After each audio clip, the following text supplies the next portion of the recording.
DSC పరీక్షల తేదీల్లో ఏ మార్పు లేదట. అగో ఓ దిక్కు పరీక్షలు వాయిదా వేయాలి, 3 నెలలు ఆగినాక ఎగ్జాములు పెట్టాలని డిఎస్సి అభ్యర్థులంతా సడకుల మీదకి ఎక్కి సమరాలు చేస్తుర్రు, రోడ్ల మీదకి ఎక్కి ధర్నాలు చేస్తుర్రు, నిరసనలు తెలుపుతుర్రు. అన్ని ఎరుకుండి కూడా డేట్లు మార్చమంటే ఎట్లా? మార్పు అంటే ఇదేనా?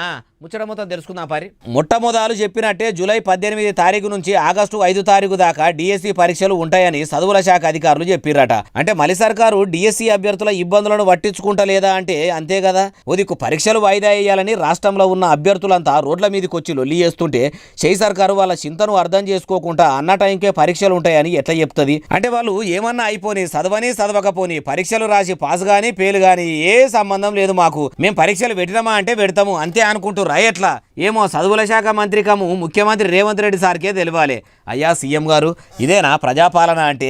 ప్రజల అవసరాలు పట్టించుకోకుండా విద్యార్థులు గోసగోసగా బతిలాడుతుంటే వినకుండా వాళ్ళ గోడు పట్టించుకోకుండా మేము పట్టిన కుందేలుకు 3 కాళ్ళు అన్నట్టు పంతానికి పోతే ఎట్లా? మీ చేయి సర్కారు ప్రజాప్రభుత్వం ఎట్లయితుంది సారు?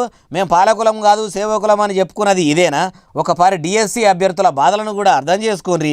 ఎన్నో ఏళ్ల కోలే ఎదురు చూస్తుర్రు. గత ప్రభుత్వంలో గట్లనే ఉన్నది, ఈ ప్రభుత్వంలో గదే పరిస్థితి.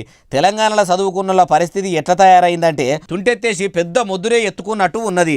ఇట్లా విద్యార్థులను గోసబుచ్చుకున్నాడు మీకన్నా మంచిగా అనిపిస్తుందా సారు అంటుర్రు ఈ ముచ్చటిన్నోళ్ళు.